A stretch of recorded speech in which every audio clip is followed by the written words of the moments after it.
14 फरवरी 2025 को यूपी के रहने वाले 70 साल के शबीर अहमद को यूएई से उनकी बेटी शहजादी खान की जिंदगी का आखिरी फ़ोन कॉल आता है। हमारा टाइम खत्म हो गया बस। अरे नहीं बेटा, ऐसे नहीं। अल्लाह लगा। बस टाइम नहीं है हमारे पास, बस टाइम खत्म है। नहीं चाहिए, सुकून चाहिए, बस कुछ नहीं चाहिए। बेटा हमारे को माफ कर देना, हम कुछ नहीं कर पाए तो मान के लाने को 2 साल बेटा हमको माफ कर देना। ये उसकी ज़िंदगी का आखिरी फ़ोन कॉल इसलिए था क्योंकि अगले दिन 15 फरवरी को उसे यूएई की जेल में फांसी दे दी गई। शहजादी पे इल्ज़ाम था कि उसने 2022 में एक 4 महीने के बच्चे की जान ली थी जो कि उसके केयर में था। पर क्या वो सच में दोषी थी या फिर एक ऐसी लड़की जो किसी और के प्लान की शिकार बनी, धोखा खाया और एक ऐसे क्राइम की सज़ा पाई जो उसने कभी किया ही नहीं था। इस वीडियो में हम पूरी कहानी जानेंगे कि कैसे एक सपने का पीछा करते करते शहजादी मौत के जाल में फंस गई और कैसे बिना पूरी सच्चाई जाने उसे सजाए मौत दे दी गई। यूपी के बांदा डिस्ट्रिक्ट के गोरी मुगली गांव की शहजादी एक पॉजिटिव सोच वाली लड़की थी। उसके साथ एक बड़ा हादसा बचपन में ही हो गया था। जब वो सिर्फ 8 साल की थी तब चूल्हे पर रखा गर्म पानी उसके चेहरे और शरीर पर गिर गया, जिस वजह से उसका चेहरा और शरीर का कुछ हिस्सा झुलस गया। लेकिन शहजादी ने कभी हार नहीं मानी। उसने पढ़ाई लिखाई पूरी की, कॉलेज पास किया और गरीबों की मदद के लिए एक एनजीओ रोटी बैंक से भी जुड़ गई।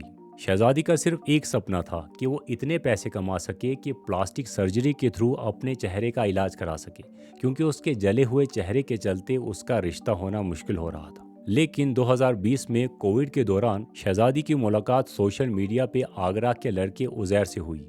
उजैर ने शहजादी के झुलसे हुए चेहरे के साथ उसे अपनाने का वादा किया। फिर 2021 में उजैर ने शहजादी को उसके चेहरे के इलाज के बहाने अबू धाबी ले जाने के लिए मना लिया। अपनी सारी जमा पूंजी 90,000 रुपये और कुछ जेवर लेकर शहजादी दिसंबर 2021 में उजैर के साथ अबू धाबी पहुंची।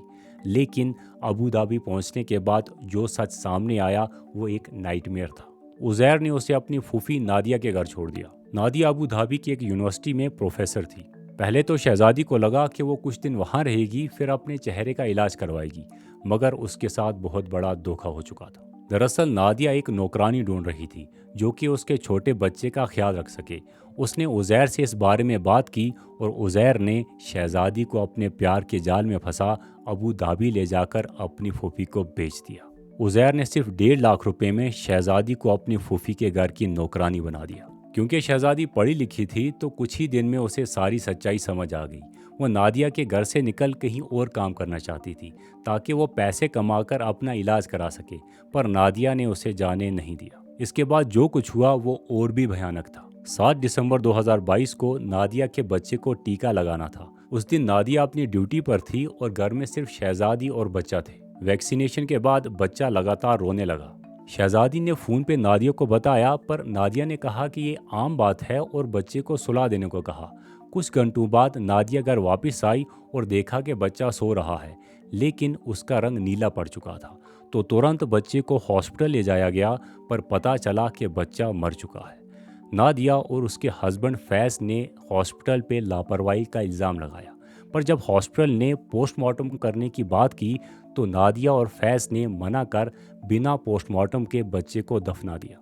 उस वक़्त तक कोई भी शहजादी पर शक नहीं कर रहा था, लेकिन 2 महीने बाद 10 फरवरी 2023 को एक ऐसा मनहूस दिन आया जो शहजादी की ज़िंदगी ख़त्म करने वाला था। नादिया ने शहजादी को बुरी तरह मारा, उसके कपड़े उतार बिना कपड़ों के उसका वीडियो बनाया।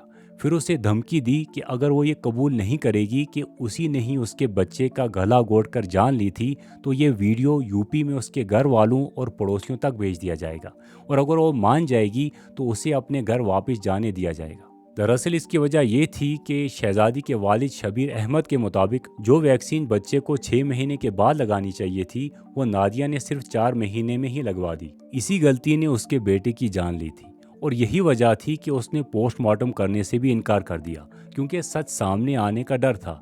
लेकिन जब उसे लगा कि सच्चाई कब तक छुपेगी, तो उसने अपनी गलती का बोझ उठाने के बजाय कमज़ोर शहजादी पे इल्ज़ाम लगाना बेहतर समझा और उसे बलि के बकरी की तरह इस्तेमाल किया। तो बुरी तरह टॉर्चर होने के बाद शहजादी ने वीडियो में यह मान लिया कि उसी ने ही बच्चे का कत्ल किया है। फिर नादिया और फैज़ ने उसे गाड़ी में बिठाया और कहा कि एयरपोर्ट ले जा रहे हैं तुम्हें अपने घर भेजने, लेकिन बीच रास्ते में सीधे पुलिस स्टेशन ले गए। वहाँ पुलिस को वो वीडियो दिखाया जिसमें शहज़ादी अपनी गलती मान रही है। बस यहीं से शहज़ादी की ज़िंदगी जेल की दीवारों में सिमट गई। शहज़ादी का केस अबू धाबी के लोअर कोर्ट में चला, फिर सुप्रीम कोर्ट तक गया। गुर्बत के चलते शहज़ादी के पास बेहतर वकील ना होने की वजह से वो अपनी बेगुनाही साबित नहीं कर पाई और दोनों कोर्ट्स ने उसे दोषी मान जुलाई 2023 को उसे मौत की सज़ा सुना दी। सबसे हैरत वाली बात तो ये थी कि सच जानने के लिए कोर्ट चाहता तो बच्चे की लाश को कब्र से निकालकर पोस्टमार्टम करा सकता था ताकि मौत की असल वजह सामने आ सके। पर अफसोस, क्योंकि शहज़ादी ना सिर्फ कमज़ोर थी बल्कि एक दूसरे देश से भी थी, उसके साथ इंसान की तरह नहीं बल्कि जैसे कोई बेकदर जानवर हो वैसे सलूक किया गया। शहज़ादी जेल में थी जब 14 फरवरी 2025 को उसे उसकी आखिरी ख्वाहिश पूछी गई। उसने बताया कि मैं अपने माँ बाप से बात करना चाहती हूँ। बस टाइम नहीं है हमारे पास, बस टाइम खत्म है। नहीं चाहिए, सुकून चाहिए, बस कुछ नहीं चाहिए, आराम से रहना। बेटा हमको माफ कर दो। हम राजी है, अल्लाह के हर फैसले पे राजी है हम। अल्लाह ने अगर यहाँ मौत लिखी है तो ठीक है, राजी है। कितने एक्सीडेंट हुए मेरे साथ, समझ नहीं, एक और एक्सीडेंट हो गया बस। अरे नहीं बेटा, हाँ, भुला ना पाइए बेटा, भूल ना पाई बेटा, ऐसी मौत नहीं भूल पाती बेटा। फोन कर जाएगा। 15 फरवरी 2025 को यूएई की जेल अल वतफा में शहज़ादी को फांसी दे दी गई और 5 मार्च को उसे वहीं दफना दिया गया। शहज़ादी की सिर्फ ये गलती थी कि उसने एक बेहतर ज़िंदगी के सपने देखे थे, एक सेफ और अच्छे फ्यूचर के, पर अफसोस जिसे अपना हमसफ़र समझा वही सबसे बड़ा धोखेबाज निकला। उज़ैर का धोखा, नादिया का इल्ज़ाम और कानून की नालायकी, ये सब मिलकर एक बेकसूर लड़की की ज़िंदगी तबाह कर गए। ना इंसाफ मिला और ना ही जीने का एक और मौका। एक मासूम लड़की जो सिर्फ प्यार और बेहतर ज़िंदगी चाहती थी, दुनिया की बेरहमी का शिकार बन गई।